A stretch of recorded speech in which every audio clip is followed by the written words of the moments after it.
नमस्कार, मैं रणवीर और सिंस इंडिपेंडेंस के पेज पर आप सभी का स्वागत है। जैसा कि आप सभी को पता है कि फ्लाइंग सिख हाल ही में जिनका निधन हो गया है और जिस कदर उन्होंने फ्लाइंग सिख का तमगा हासिल किया और संपूर्ण विश्व में उनको फ्लाइंग सिख के नाम से जाना जाता है।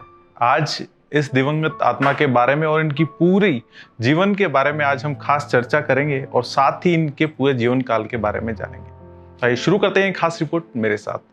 भारत के जाने माने धावक के बारे में जिनका नाम है मिल्खा सिंह। इन्होंने रोम के 1960 ग्रीष्म ओलंपिक और टोक्यो के 1964 ग्रीष्म ओलंपिक में देश का प्रतिनिधित्व किया था।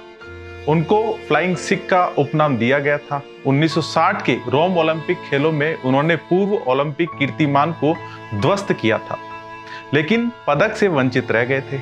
इस दौड़ के दौरान उन्होंने ऐसा राष्ट्रीय कीर्तिमान स्थापित किया जो लगभग 40 साल बाद जाकर इसका रिकॉर्ड टूटा था।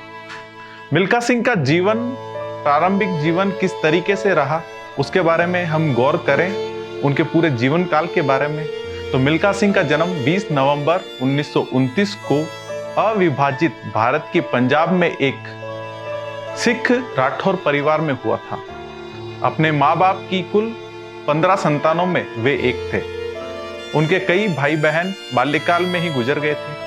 भारत के विभाजन के बाद हुए दंगों में मिल्खा सिंह के अपने माँ बाप और भाई बहन को उन्होंने खो दिया था। अंततः वे शरणार्थी बन के ट्रेन द्वारा पाकिस्तान से दिल्ली आए थे। दिल्ली में वे अपनी शादीशुदा बहन के घर पर कुछ दिन रहे। कुछ समय शरणार्थी शिविरों में रहने के बाद वह दिल्ली के सादरा इलाके में एक पुनर्स्थापित बस्ती में रह रहे थे। वहीं उन्होंने काफी समय अपना व्यतीत किया। ऐसे भयानक हादसे के बाद उनके हृदय पर गहरा आघात लगा था। अपने भाई मलखान के कहने पर उन्होंने सेना में भर्ती होने का निर्णय लिया और चौथी कोशिश के बाद सन 1951 में सेना में भर्ती हो गए। बचपन में वह घर से स्कूल और स्कूल से घर 10 किलोमीटर की दूरी दौड़कर पूरी करते थे और भर्ती के वक्त क्रॉस कंट्री रेस में 6ठे स्थान पर आए थे।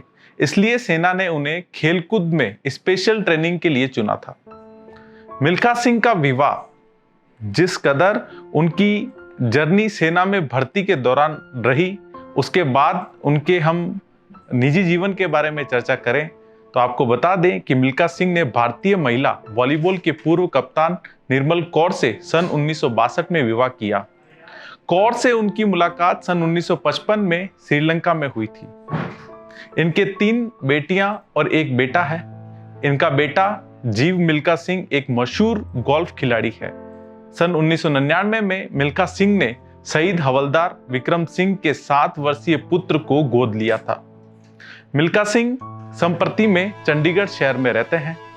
मिल्खा सिंह का धावक के तौर पर करियर किस तरीके से रहा, इनकी इस जीवन प्रणाली के दौरान हम प्रकाश डालें तो सेना में उन्होंने कड़ी मेहनत की और 200 मीटर और 400 मीटर में अपने आप को स्थापित किया और कई प्रतियोगिताओं में सफलता हासिल भी की। उन्होंने सन 1956 में मेलबोर्न ओलंपिक खेलों में 200 और 400 मीटर में भारत का प्रतिनिधित्व किया, पर अंतर्राष्ट्रीय स्तर पर अनुभव न होने के कारण सफल नहीं हो पाए। लेकिन 400 मीटर प्रतियोगिताओं के विजेता चार्ल्स जैकिंस के साथ मुलाकात ने उन्हें न सिर्फ प्रेरित किया बल्कि ट्रेनिंग के नए तरीकों से अवगत भी करवाया।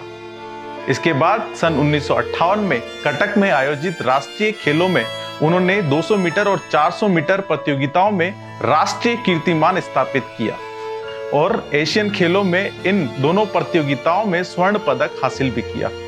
साल 1958 में उन्हें एक और महत्वपूर्ण सफलता मिली जब उन्होंने ब्रिटिश राष्ट्रमंडल खेलों में 400 मीटर प्रतियोगिताओं में स्वर्ण पदक हासिल भी किया। इस प्रकार वे राष्ट्रमंडल खेलों के व्यक्तिगत स्पर्धा में स्वर्ण पदक जीतने वाले स्वतंत्र भारत के पहले खिलाड़ी बन गए। इसके बाद उन्होंने 1960 में पाकिस्तान प्रसिद्ध धावक अब्दुल बासित को पाकिस्तान में पिछाड़ा। इसके बाद जनरल अयूब खान ने उन्हें उड़ान सिख कहकर पुकारा। यानी आप देख सकते हैं जो फ्लाइंग सिख का जो उनको तबका मिला वो पाकिस्तान में उन्होंने जिस तरीके से वो रेस की और उस रेस के बाद में फ्लाइंग सिख से वो संपूर्ण विश्व में मशहूर हुए, वो समय पाकिस्तान में वो दौड़ थी जिसको आज हर भारतीय उस दौड़ को याद भी करता है और फ्लाइंग सिख मिल्खा सिंह के नाम से वो जाने जाते हैं। मिल्खा सिंह का सन 1960 का रोम ओलंपिक खेल ये बड़ा दिलचस्प रहा था। इसके बारे में हम बात करें तो रोम ओलंपिक खेल शुरू होने से कुछ वर्ष पूर्व ही मिल्खा सिंह अपने खेल जीवन के सर्वश्रेष्ठ फॉर्म में थे और ऐसा माना जा रहा था कि इन खेलों में मिल्खा सिंह पदक जरूर प्राप्त करेंगे। रोम खेलों से कुछ समय पूर्व मिल्खा ने फ्रांस में 45.8 सेकंड्स का कीर्तिमान भी बनाया था। 400 में दौड़ में मिल्खा सिंह ने पूर्व ओलंपिक रिकॉर्ड तो जरूर तोड़ा, पर चौथे स्थान के साथ पदक से वंचित रह गए थे। 250 मीटर की दूरी तक दौड़ में सबसे आगे रहने वाले मिल्खा ने एक से ऐसी भूल कर दी जिसका पछतावा उन्हें आज भी रहा था और जिंदगी भर रहा। इस गलती का उन्हें पछतावा रहा था। उन्हें लगा कि वो अपने आप को अंत तक उसी गति पर शायद नहीं रख पाएंगे और पीछे मुड़कर अपने प्रतिद्वंदियों को देखने लगे, जिसका खामियाजा उन्हें भुगतना पड़ा और वह धावक जिससे स्वर्ण की आशा थी वो कांस्य भी नहीं जीत पाए। मिल्खा को आज तक उस बात का मलाल था। इस असफलता से सिंह इतने निराश हुए कि उन्होंने दौड़ से संन्यास लेने का मन बना लिया, पर बहुत समझाने के बाद मैदान में फिर से वापसी की। इसके बाद 1962 के जकार्ता में आयोजित एशियन खेलों में मिल्खा सिंह ने 400 मीटर और 1600 मीटर रिले दौड़ में स्वर्ण पदक जीता था।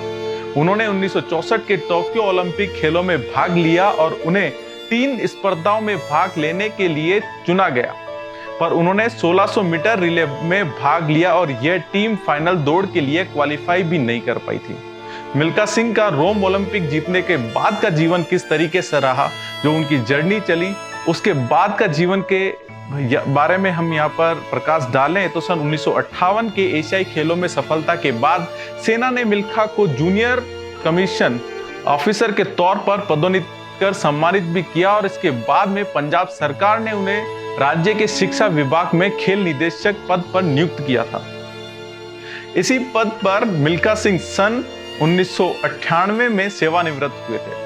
वर्ष 1958 में भारत सरकार ने उन्हें पद्मश्री से सम्मानित किया था, पर मिल्खा सिंह ने 2001 में भारत सरकार द्वारा अर्जुन पुरस्कार के पेशकश को ठुकरा दिया था। मिल्खा सिंह ने अपने जीवन में जीते सारे पदकों को राष्ट्र के नाम सुपर्द कर दिया। शुरू में उन्हें जवाहरलाल नेहरू स्टेडियम में रखा गया था, पर बाद में उन्हें पटियाला के एक खेल म्यूजियम में स्थानांतरित कर दिया। तो यह था फ्लाइंग सिख मिल्खा सिंह के जीवन का परिचय। ऐसी दिवंगत आत्मा को सत सत नमन। आप बने रहे सिंस इंडिपेंडेंस के साथ। मैं रणवीर, धन्यवाद।